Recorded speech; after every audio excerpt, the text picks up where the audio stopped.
Hello everyone, welcome back to our YouTube channel. आज की video में हम डिस्कस करने वाले हैं बहुत ही इम्पॉर्टेंट टॉपिक को, दैट इज एनपीएस की टैक्सेबिलिटी। बहुत सारी क्वेरीज मेरे पास आ रही हैं कि एनपीएस में इन्वेस्ट तो कर दिया है और अब हम इस साल में जो है विड्रॉ कराने जा रहे हैं एनपीएस का अमाउंट, तो विड्रॉल के टाइम पर क्या टैक्स हमें पे करना पड़ेगा, टैक्सेबिलिटी है भी या नहीं, तो प्लीज़ इन सब चीज़ों को क्लियर करिए। तो ये वीडियो हमारी उसी टॉपिक पे डेडिकेटेड है। वीडियो स्टार्ट करने से पहले मैं एक छोटी सी इन्फॉर्मेशन आपको देना चाहूँगी कि हमारा ITR 1 फाइलिंग कोर्स जो है लाइव हो चुका है। अगर आप भी कोर्स को अवेल करना चाहते हैं और अपनी रिटर्न सेल्फ फाइल करना चाहते हैं तो कोर्स को आज ही अवेल कर सकते हैं। कोर्स की सारी डिटेल्स मैंने इस वीडियो के साथ नीचे डिस्क्रिप्शन बॉक्स में मेंशन कर दी है, आप वहाँ से कोर्स को अवेल कर सकते हैं। अभी कोर्स पे इंट्रोडक्टरी ऑफर चल रहा है। फर्स्ट 100 रजिस्ट्रेशन के लिए आपको पे करने होंगे जस्ट ₹99। सो आज ही कोर्स को अवेल करिए। तो ये तो था हमारे income tax return filing course के बारे में। अब स्टार्ट करते हैं हम अपनी video, that is NPS national pension system. NPS की टैक्सेबिलिटी के बारे में बात करने से पहले एनपीएस के ऊपर एक ब्रीफ कर लेते हैं। एनपीएस को एक बार फिर से समझ लेते हैं कि ये क्या होता है और आप इससे किस तरीके से टैक्स बेनिफिट जो है अवेल कर सकते हैं। NPS is a voluntary defined contribution retirement saving scheme designed to enable the subscriber to make optimum decision regarding their future through systematic saving during their working life। NPS के through जो है आप क्या कर सकते हैं, जो भी आपकी वर्किंग लाइफ है उसके दौरान जितनी भी आप इन्वेस्टमेंट करेंगे एनपीएस में, वो एक्चुअली आपको रिटायरमेंट के बाद आपके फ्यूचर ईयर्स में आफ्टर एज ऑफ 60 जब आप रिटायर हो जाएंगे तब आपको जो है एज अ पेंशन आपको उस इन्वेस्टमेंट का बेनिफिट मिलता है, सो दैट आपको फ्यूचर में किसी भी तरीके की फंड से रिलेटेड प्रॉब्लम फेस ना करनी पड़े। तो इसीलिए गवर्नमेंट ने इस कॉन्ट्रीब्यूशन को, इस रिटायरमेंट सेविंग सिस्टम को जो है डिज़ाइन किया ताकि जो लोग गवर्नमेंट एम्प्लॉयज़ नहीं हैं वो भी आफ्टर रिटायरमेंट पेंशन का जो है बेनिफिट ले पाए। उनको भी पेंशन अमाउंट अगर मिलेगा आफ्टर रिटायरमेंट तो उनको किसी भी तरीके की पैसे से रिलेटेड प्रॉब्लम्स को जो है फेस नहीं करना पड़ेगा, जिसकी वजह से एनपीएस को लाया गया। अब एनपीएस की अगर कंट्रीब्यूशन की मैं बात करूं तो एनपीएस में आपने देखा होगा आपके दो तरीके के अकाउंट होते हैं, tyre 1 account and tyre 2 account. Tyre 1 account आपको जो होता है वो आपका नॉन विड्रॉलेबल अकाउंट होता है। इसकी टाइम लिमिट सेट की गई है कि आप इतने एज के बाद ही इसको विड्रॉ कर सकते हैं और कितना विड्रॉ कर सकते हैं वो भी आपका ऑलरेडी सेट है। बट जो टायर 2 अकाउंट होता है ये जस्ट लाइक आपका सेविंग या फिर इन्वेस्टमेंट अकाउंट है। आप कभी भी इसमें अमाउंट को डाल सकते हैं और कभी भी यहाँ से आप विड्रॉ कर सकते हैं। टायर 2 अकाउंट में जब आप इन्वेस्टमेंट करते हैं ना तो आपको कोई टैक्स बेनिफिट मिलता है, और इसी तरीके से जब आप इससे अमाउंट विड्रॉ करेंगे तो इसकी जो टैक्सेबिलिटी है वो टोटली डिफरेंट है टायर 1 अकाउंट से। टायर 2 अकाउंट जो आपका होता है वो नॉर्मल सेविंग या इन्वेस्टमेंट अकाउंट की तरह ही चलता है। तो ये आपकी विश है कि आप टायर 2 अकाउंट में इन्वेस्टमेंट करना चाहते हैं या नहीं है। अगर मैं टैक्सेशन पॉइंट ऑफ व्यू से बोलूँ तो टायर 2 अकाउंट का कोई बेनिफिट नहीं है in term of taxation. Tyre 1 account आपका जो है टैक्सेशन पॉइंट ऑफ व्यू से आपके लिए बहुत ज़्यादा बेनिफिटेड है। ये एक एनपीएस का जो बेनिफिट आपको टैक्सेशन में मिलता है, इन बेनिफिट्स के ज़रिए ही या इन बेनिफिट्स की वजह से ही आजकल टैक्स पेयर्स एनपीएस में कंट्रीब्यूशन करना चाहते हैं और बहुत सारे टैक्स पेयर्स कंट्रीब्यूशन कर भी रहे हैं। जो आपका टायर 1 अकाउंट का कंट्रीब्यूशन होता है उससे आपको 80C में 1,50,000 तक की रिबेट मिल जाती है। अगर मैं टैक्स बेनिफिट्स की बात करूं टायर 1 अकाउंट की, तो अगर आप एनपीएस में इन्वेस्टमेंट करते हैं तो 80C का जो 1,50,000 का क्राइटेरिया है उसमें आपका एनपीएस कंट्रीब्यूशन भी काउंट होता है। इसके अलावा मान लीजिए आपका 80C का जो कंट्रीब्यूशन है वो पूरा 1,50,000 आपने किया हुआ है और फिर भी आप एनपीएस में कंट्रीब्यूशन कर रहे हैं तो इसका अलग से एक 50,000 का बेनिफिट आपको दिया जाता है अंडर सेक्शन 80 CCD 1B। तो ये एक बहुत बड़ा बेनिफिट है कि 80C में तो आप इन्वेस्ट कर ही रहे हैं, अगर आपकी वो लिमिट आपकी फुलफिल हो गई है तो आप अलग से 50,000 की इन्वेस्टमेंट एनपीएस में इन्वेस्ट करके अलग से 50,000 की डिडक्शन अवेल कर सकते हैं under section 80 CCD 1B। Apart from this, अगर आपके एम्प्लॉयर की तरफ से एनपीएस कंट्रीब्यूशन का आपको प्रपोजल मिले तो कभी भी उसको रिजेक्ट मत करिए, आप उसको खुद से एक्सेप्ट करिए, क्योंकि ये आपके लिए बहुत बड़ा टैक्स प्लानिंग का टूल है। वो कैसे? क्योंकि अगर आपका एम्प्लॉयर आपके बिहाफ पर एनपीएस अकाउंट में कंट्रीब्यूशन करता है, वो कवर होता है सेक्शन 80 CCD 2 में, और आपके एम्प्लॉयर द्वारा किया गया कंट्रीब्यूशन टोटली डिडक्शन आपको अलाउ कराता है अंडर इनकम टैक्स एक्ट। उस अमाउंट के ऊपर आपको टैक्स पे नहीं करना होता। जो ये अमाउंट है, रिबेट का अमाउंट है, वो वैसे तो 10% of your basic salary and DA मिलाकर है, बट क्योंकि एम्प्लॉयर आपके भी यहाँ पे कंट्रीब्यूट कर रहा है तो यूजुअली ये अमाउंट 10% का ही रहता है, इससे ज़्यादा कंट्रीब्यूशन होता नहीं है। तो आप ये मान के चलिए जितना आपके एम्प्लॉयर ने कंट्रीब्यूट किया वो टोटली आपको डिडक्शन अलाउ होगी अंडर सेक्शन 80 CCD 2। इसके अलावा एक और बेनिफिट है इस सेक्शन में जो है इन्वेस्टमेंट करने की, क्योंकि ये एक ऐसा सेक्शन है जिसकी डिडक्शन आपको न्यू टैक्स रेजिम में भी अलाउ होती है। अगर आप न्यू टैक्स रेजिम में अपनी इनकम टैक्स की रिटर्न को फाइल करने जा रहे हैं तो कोई भी डिडक्शन आपको अलाउ नहीं होगी, बट 80 CCD 2 की डिडक्शन एक ऐसी डिडक्शन है जो आपको न्यू टैक्स रेजिम में भी अलाउ होगी, और ओल्ड टैक्स रेजिम में तो आप इसका बेनिफिट ले ही सकते हैं। तो यही एक रीज़न है कि आजकल लोग एनपीएस में बहुत ज़्यादा इन्वेस्टमेंट कर रहे हैं, क्योंकि टैक्स प्लानिंग के लिए एनपीएस इन्वेस्टमेंट मस्ट है। तो ये तो था हमारा इन्वेस्टमेंट के टाइम पर आपको क्या क्या टैक्स बेनिफिट मिलेंगे एनपीएस में। अब बात करते हैं विड्रॉल की कि कैसे आप विड्रॉ करा सकते हैं एनपीएस अकाउंट से। अगर मैं टायर वन अकाउंट की बात करूं तो एनपीएस अकाउंट में से आप टायर 1 अकाउंट में अगर आपने इन्वेस्टमेंट कर रखी है तो आप 60 ईयर्स से पहले आप विड्रॉ नहीं कर सकते।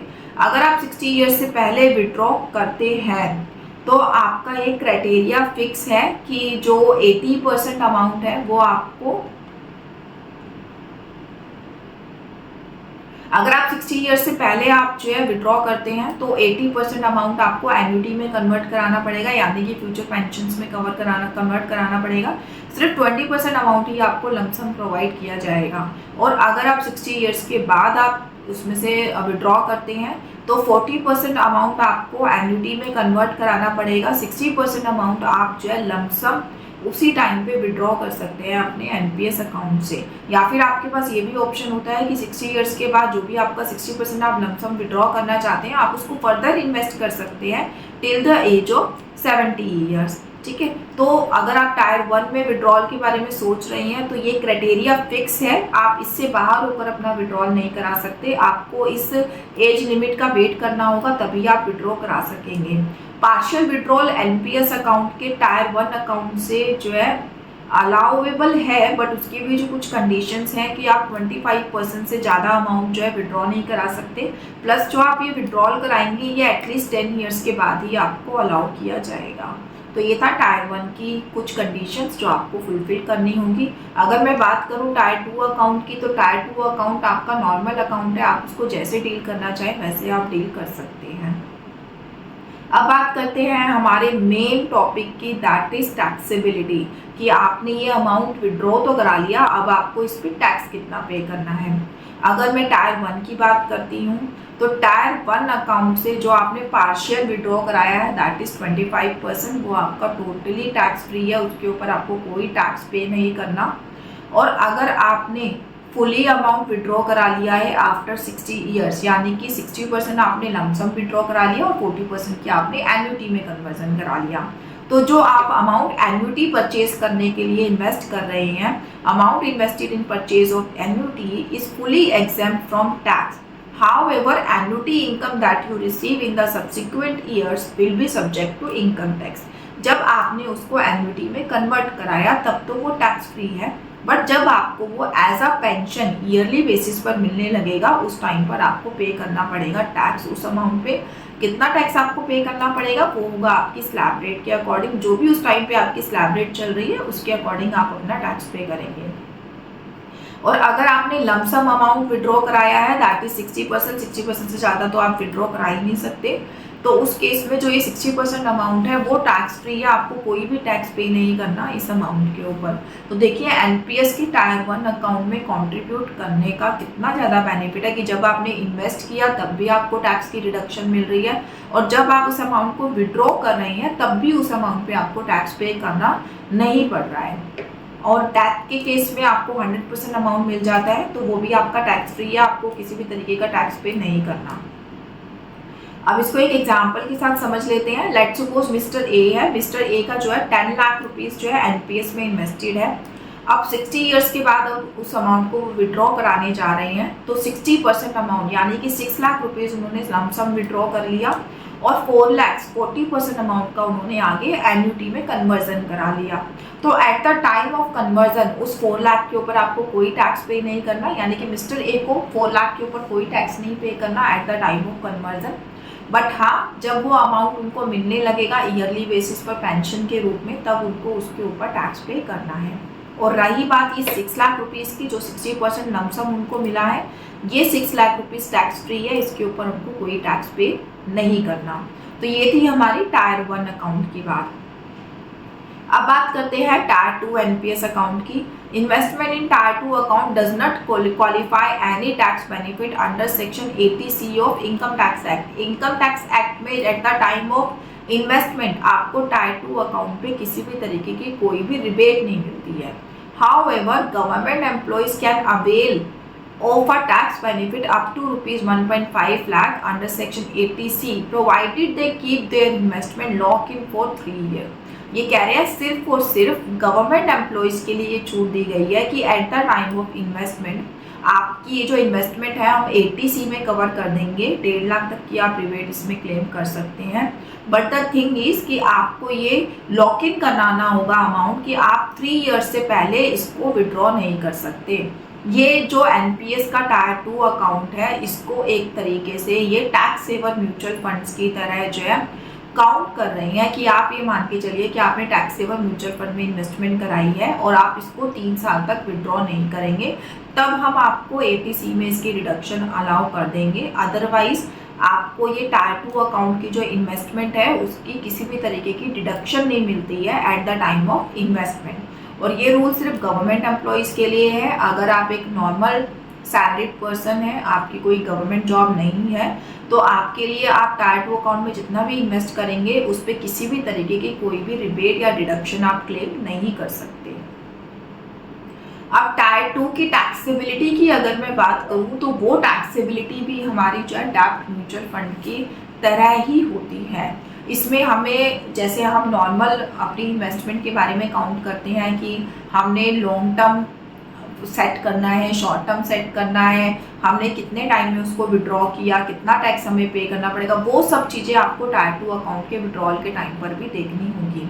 All withdrawals from tier 2 account are taxable. सारी विड्रॉल्स आपकी टैक्सेबल है टायर 2 अकाउंट की।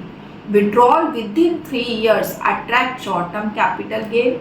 अगर आपने 36 मंथ्स के अंदर अंदर विड्रॉल करा लिया तो वो आपके लिए है शॉर्ट टर्म कैपिटल गेन, आपको टैक्स देना पड़ेगा अपनी स्लैब रेट के अकॉर्डिंग। और अगर आप 3 ईयर्स के बाद उसको विड्रॉ कराते हैं तो वो होगा आपके लिए लॉन्ग टर्म कैपिटल गेन, आपको टैक्स देना पड़ेगा 20% विद इंडेक्सेशन बेनिफिट।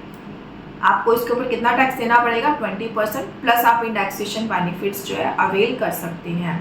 इस जो 20% और इंडेक्सेशन बेनिफिट्स है इसके ऊपर भी एक छोटा सा चेंज आया था हमारा, ताकि अगर आपकी इन्वेस्टमेंट 1 अप्रैल 23 से पहले की है तो आपको मिलेगा ये 20% विद इंडेक्सेशन का बेनिफिट। अगर आपकी जो ये इन्वेस्टमेंट है वो 1 अप्रैल 23 के बाद आपने की है तो उस केस में आपको ये वाला क्राइटेरिया भी नहीं मिलेगा, तो नॉर्मल आपकी स्लैब रेट के अकॉर्डिंग ही इसके ऊपर टैक्स लगेगा। तो जो आपकी ये टायर 2 अकाउंट की इन्वेस्टमेंट है इसमें आपको देखना है कि आपका शॉर्ट टर्म है या लॉन्ग टर्म है, उसके अकॉर्डिंग आपको इसके ऊपर टैक्स पे करना है। अब आपके दिमाग में एक बात आ रही होगी कि यहाँ पर हम 36 मंथ्स का क्राइटेरिया क्यों देख रहे हैं, क्योंकि जब हम STCG और LTCG काउंट करते हैं तो अब तो हम 12 मंथ्स का क्राइटेरिया देखते हैं। तो इसमें मैं आपको ये क्लियर कर दूं कि 12 मंथ्स आपके जब काउंट होते हैं जब आपका STT पेड ट्रांजेक्शन होती है तब, यानी कि सिक्योरिटी ट्रांजेक्शन टैक्स अगर आपने पे किया होता है eight the time of investment या विड्रॉल, तभी आपको 12 मंथ्स का जो क्राइटेरिया है कि 12 मंथ से पहले अगर आपने विड्रॉल करा लिया तो आपके लिए STCG है, और 12 मंथ्स के बाद अगर आप विड्रॉ करा रहे हैं तो वो आपके लिए लॉन्ग टर्म कैपिटल गेन है, वो सेट होता है। बट NPS के केस में क्योंकि आप STT पे नहीं कर रही हैं eight the time of investment और विड्रॉल, तो यहाँ पर जो क्राइटेरिया है STCG और LTCG का, उसको काउंट करने के लिए आपको 36 मंथ्स यानी कि 3 ईयर्स को आपको जो है काउंट करना होता है। इसको मैं अब ये आपका एनपीएस हमारा 2 पार्ट्स में डिवाइड है, tyre 1 account and tyre 2 account. Tyre 1 account आपका टैक्स फ्री होता है। आप ये मान के चलिए अगर आपको लमसम अमाउंट आपने इसमें 60% तक आप इसमें लमसम विड्रॉ कर सकते हैं, वो है आपका एग्जाम। 40% आपको एन्युटी में कन्वर्ट कराना ही पड़ेगा, तो उसमें जब आपको ये मिलने लगेगी तब आपको इसके ऊपर टैक्स पे करना होगा। टायर 2 अकाउंट की अगर मैं बात करूं तो टायर 2 अकाउंट में आपको चेक करना है कि आपने वो विड्रॉल है वो विद इन 36 मंथ्स कराया है या आफ्टर 36 मंथ्स कराया है। अगर आपने विद इन 36 मंथ कराया है तो वो आपके लिए है STCG के केस में आपको स्लैब रेट के अकॉर्डिंग टैक्स पे करना है, और अगर आपने 36 मंथ्स के बाद विड्रॉ कराया है तो वो आपके लिए है LTCG के केस में आप 20% प्लस इंडेक्सेशन का बेनिफिट अवेल कर पाएंगे और उसके अकॉर्डिंग आपको टैक्स पे करना है। बट ये जो बेनिफिट है आप कब अवेल कर पाएंगे, अगर आपकी जो इन्वेस्टमेंट है वो 1 अप्रैल 2023 से पहले की है। अगर इसके बाद की आपकी कोई इन्वेस्टमेंट है तो आपको नॉर्मल स्लैब रेट के अकॉर्डिंग ही अपना टैक्स पे करना होगा। और टायर 1 में डेथ के केस में किसी भी तरीके का कोई टैक्स नहीं पे करना होता आपको, और अगर आपका पार्शियल विड्रॉल है दैट इज़ अप टू 25%, तो आपको उस केस में भी टैक्स फ्री है, वो आपके लिए उस पर कोई टैक्स पे करना नहीं पड़ेगा आपको। तो ये था हमारा NPS की टैक्सेबिलिटी के ऊपर प्रोविजंस कि किस तरीके से आपको NPS के ऊपर टैक्स पे करना है, कब पे करना है और कितना पे करना है। आई होप वीडियो आपको पसंद आया होगा। वीडियो पसंद आया होगा तो वीडियो को लाइक और चैनल को सब्सक्राइब ज़रूर करिएगा। Thanks a lot.